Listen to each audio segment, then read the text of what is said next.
let's get one additional thing straight about Emailgate.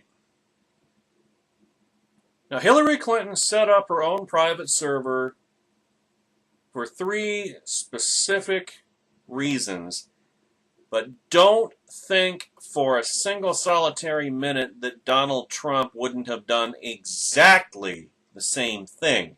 And when you look at these reasons, you're going to understand why, courtesy of Leon Wolf at Red State. Now, one of the most interesting aspects of the Hillary Clinton email saga is not that she set up a private homebrew email server, but why she set up the server. After all, setting up this server took a ton of extra work. The state commissariat, after all, offered to provide her with a secure email for free, but she actually went to a lot of trouble to set up this system. She hired an administrator, found a place to house it, set up her own software, the works. Probably cost a fortune. She had to arrange all this. The state commissariat would have done it for her. Why would she go to all this extra trouble? Well, the fact that she went this far in order to specifically avoid using the state commissariat's email system is indicative of some pretty deep-seated issues.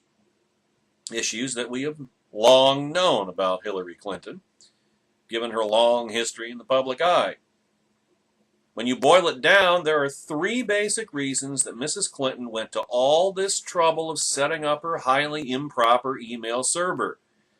And before the Trumplicans get too enthusiastic about condemning Hillary, they ought to consider that each of these personality traits applies to Trump with even greater force. Number 1, an obsessive paranoia regarding the press prying into her personal life. I know that this is counterintuitive to conservatives and indeed to any normal person, but I digress. I'm repeating myself. But the Clintons, La Clinta Nostra, have long been known to harbor the belief that the American press is out to get them and destroy their personal lives. It's an observation that longtime Clinton flack Paul Begala has regularly made to incredulous, jaw-dropping stares from anyone who will listen.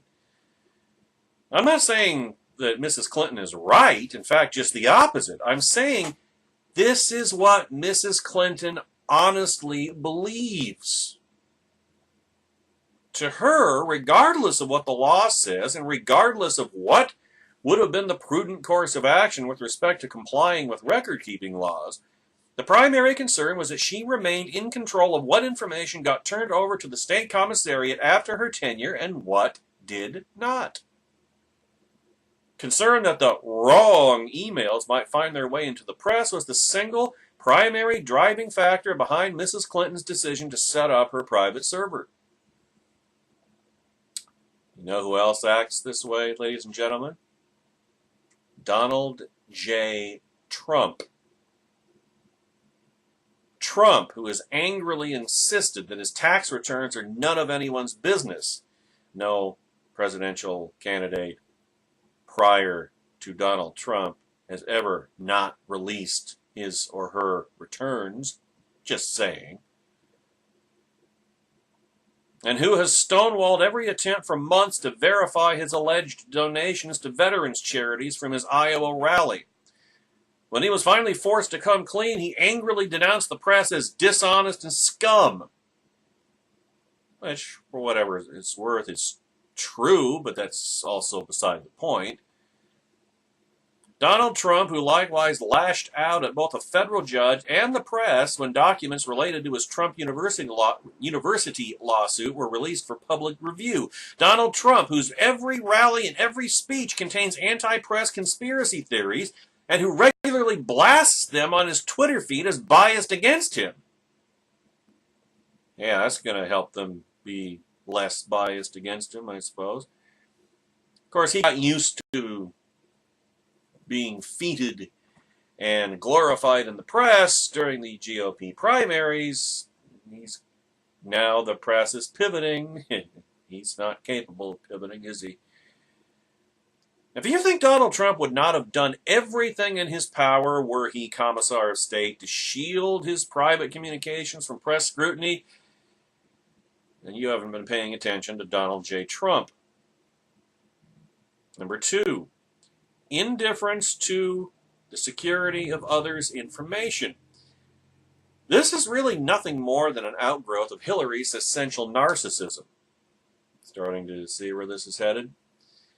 By making her own information safe from the prying eyes of the press, she made information belonging to other people, i.e. the United States government, more accessible to hackers and foreign powers, enemy powers. Bottom line, other people are insignificant compared to Hillary. Her concerns trump theirs, even if hers are trivial by comparison. And even if her concerns are trumping the law. Trumping, get it? I hardly need to mention proof that Donald Trump is nearly the world's biggest narcissist, but 2 examples come to mind to show that Trump absolutely does not care about compromising the private information of others. The first comes from this election season. Remember last fall when Trump got irritated with something Lindsey Graham said or did about him? Whatever it was. Now, at no point during this primary was Lindsey Graham even marginally relevant. At no point was he any threat to Donald Trump at all. But that didn't stop Trump from publicly releasing Graham's private telephone number to the media and the public. Kind of not unlike in Iron Man 3 when Tony Stark said, I'm not afraid of you, Mandarin. I'm going to take you on. It's just you and me. No military, no police, no good guy, bad guy, just revenge. Here's my address. Here's my phone number. Come get me. And of course, the Mandarin did. Another pertains to the Trump University lawsuit, when Trump and his lawyers made the lead plaintiff's life a living hell by making her the object of public ridicule and scorn. But this was after trying to ruin her by filing a frivolous countersuit against her, which Trump lost in spectacular fashion. Trump has never in his life found anyone else's concerns to be even close to as important as his. That's the bottom line. And number 3, belief that the rules are not as important as her convenience. The other justification offered by Mrs. Clinton is that setting up the private email server allowed her to basically have one email address that could be used by both work or for both work and non-work reasons, allowing her to more easily email now, ask questions about it, whether it should be turned over to state later.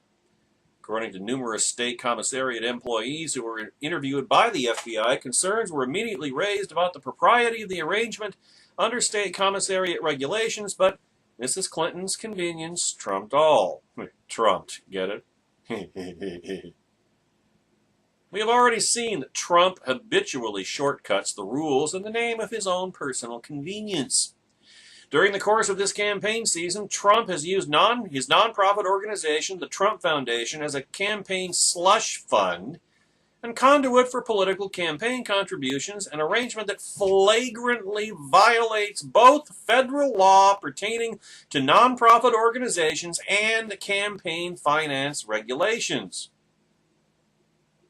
By his own admission, Trump has lived his life as though the rules did not apply to him, greasing the skids with generous donations to politicians, mostly Democrats, along the way.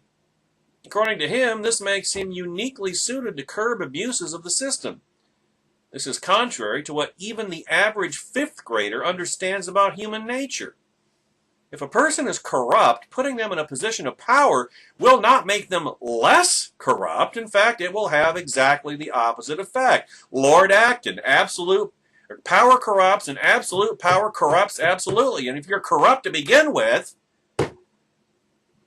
you fill in the dots. The idea that Trump would have abided by state commissariat regulations if he felt that they were an impediment to his own personal convenience just beggars the imagination. Yesterday was, without question, or last Tuesday, a bad day for Hillary Clinton. Oh, well, depends on how you look at it, I suppose.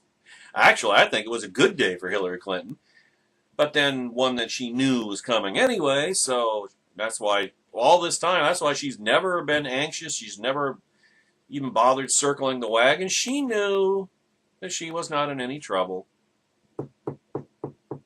And I knew that she knew that she wasn't in any trouble. The problem for Trump is it's difficult to see how he would have done anything different in her position. I said it before. I will continue to say it. I'll say it again, and I will continue to say it until everybody agrees with me and everybody understands. Hillary Clinton is Donald Trump is Hillary Clinton. They are two sides of the same coin, cut from the same cloth. They are the same. Donald Trump is as bad, if not worse, than Hillary Clinton. You know how I know that? Has Hillary Clinton expressed praise of Saddam Hussein